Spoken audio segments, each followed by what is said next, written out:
அடுத்து பார்க்குறது என்னென்னா program number 13 program using dictionaries. சரியா? இது பார்க்குறது கஷ்டமாக இருக்க மாதிரி இருக்கும். ஆனால் கஷ்டம் கிடையாது, ஈஸி தான்.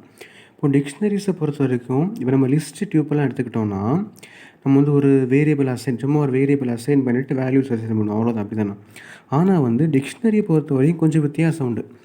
ஒவ்வொரு வேரியபிளுக்கு உள்ளாடியுமே 2 பார்ட் இருக்குது. என்ன அப்படின்னா, ஒன்று வந்து கீ, இன்னொன்று வேல்யூ.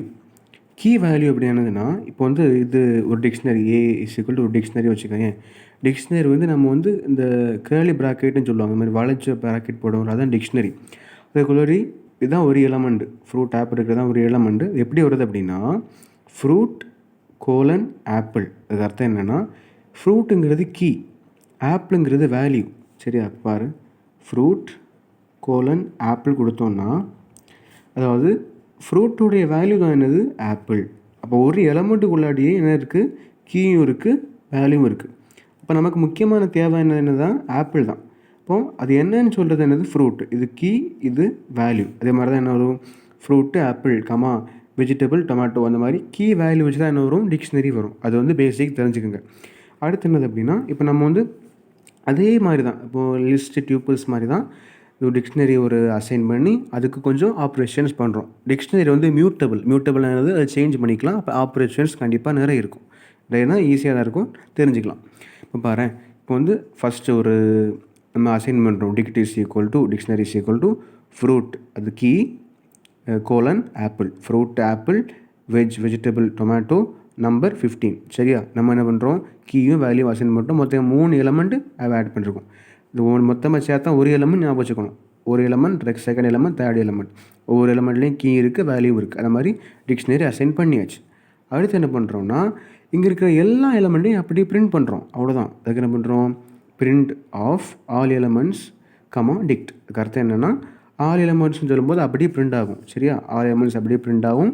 டிக்ட்னா என்னது? இந்த இந்த கோட்ஸில் இல்லை. அப்போ டிக்ட் என்ன போகும்? இது என்ன வேரியபிளோ அதை அப்படியே பிரிண்ட் பண்ணும். சரியா? அப்போ என்னவும் ஆல் எலமெண்ட்ஸ் கொடுத்துட்டு டிக்ட் என்னவோ அதை அப்படியே பிரிண்ட் பண்ணும். என்னது? ஃப்ரூட், ஆப்பிள், வெஜிடபிள்லாம் பிரிண்ட் பண்ணிவிட்டு அப்போ நம்ம பிரிண்ட் பண்ணி காட்டியாச்சு. எல்லா எலமெண்ட்டையும் இங்கே பிரிண்ட் பண்ணி காட்டியாச்சு அவுட்புட்டில். அடுத்து என்ன பண்ண போகிறோம்? எல்லாத்தில் பண்ணுற மாதிரி அதோட லென்த்தை கண்டுபிடிக்க போகிறோம். லென்த்னா என்னது? எத்தனை எலமெண்ட்ஸ் இருக்குதுன்னு நம்ம காட்டுறது. இப்போ பாரு, லென்த்து டபுள் கோர்ஸில் லென்த்து போட்டுட்டு லென் ஆஃப் டிக்ட் கொடுத்தோம் அப்படின்னா லென்த் அப்படியே பிரிண்ட் ஆகும். அதுக்கடுத்தது எத்தனை இது இருக்கோ அது பிரிண்ட் ஆகும். 1 2 3 3 எலமெண்ட் இருக்கா? இப்போ லென்த் என்னது? 3. அப்போ 3ன்னு பிரிண்ட் ஆகும். சரியா? அடுத்து பாரு, என்ன பண்ணுறோம்? இப்போ என்ன பண்ணுறோன்னா, அந்த டிக்ஷனரிக்கு உள்ளாடியே ஒரு எலமெண்ட்டை நீ தனியாக பிரிண்ட் பண்ணுற.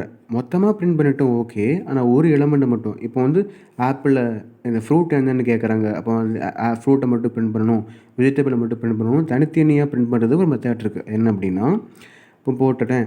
இப்போ பிரிண்ட் ஆஃப் ஃப்ரூட்னு கொடுத்துட்டேன். சரியா? பிரிண்ட் ஆஃப் ஃப்ரூட் கொடுக்கும்போது நீ வந்து ஃப்ரூட் நீங்கள் பிரிண்ட் ஆயிரும் ஃபஸ்ட்டு. சரியா? அதை விட்டுரு, இது ஃப்ரூட்னு பிரிண்ட் ஆயிரும். அதுக்கடுத்து என்னென்னா, நீ என்ன பண்ண போகிற? ஃப்ரூட்டில் என்ன வேல்யூ இருக்கோ அதை பிரிண்ட் பண்ண போகிறேன். இப்போ இதில் எப்படி தனியாக பிரிண்ட் பண்ணுறது அப்படின்னா, டிக்ட் ஆஃப் ஃப்ரூட், இந்த கீ வேல்யூ என்னதோ அந்த கீ வேல்யூ வச்சு நம்ம பிரிண்ட் பண்ணோம் அப்படின்னா இந்த கீயை வச்சு பிரிண்ட் பண்ணோம் அப்படின்னா அந்த வேல்யூ பிரிண்ட் ஆகும். சரியா? இப்போ வந்து பிரிண்ட் டிக்ட் ஆஃப் ஃப்ரூட் கொடுத்தோன்னா ஆப்பிள்னு பிரிண்ட் ஆகும். அப்போ என்னென்னா, அதாவது டிக்ஷனரியில் இருக்கக்கூடிய ஃப்ரூட்டை பிரிண்ட் பண்ணோன்னா ஆப்பிள்னு பிரிண்ட் ஆகும். புரியுதா? இப்போ என்ன பண்ணக்கூடிய, நீ வந்து ஃப்ரூட்னு கொடுத்துட்டேன். சரியா? அதுக்காக என்ன பண்ணுற? டிக்ட் ஆஃப் ஃப்ரூட்னு கொடுத்தேன்னா டிக்ஷனரியில் இருக்கக்கூடிய ஃப்ரூட்டில் என்ன வேல்யூ இருக்கோ அதை பிரிண்ட் ஆகும். பார்த்தியா? ஆப்பிள்னு பிரிண்ட் ஆகிட்டு. சரியா? ஃப்ரூட் ஆப்பிள்னு பிரிண்ட் ஆகிட்டு.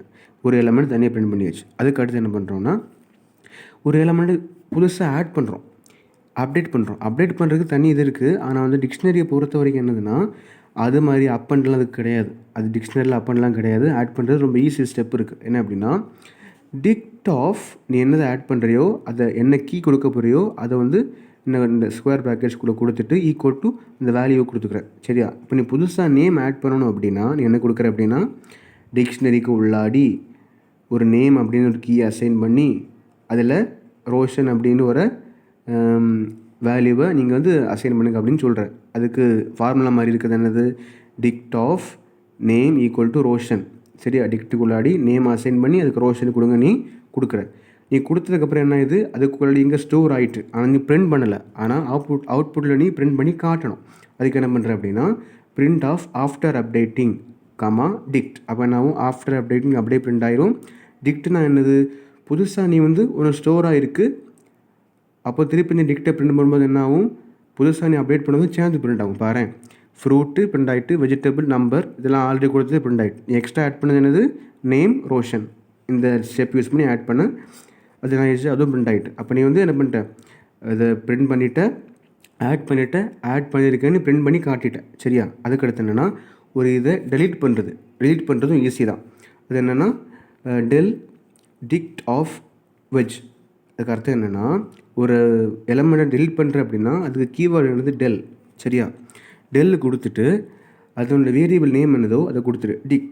டிக்டில் இருக்கக்கூடிய வெஜ்ஜை டெலீட் பண்ணு அப்படி சொல்கிற அப்படின்னா del variable name dict of key என்னது அந்த இது வெஜ்.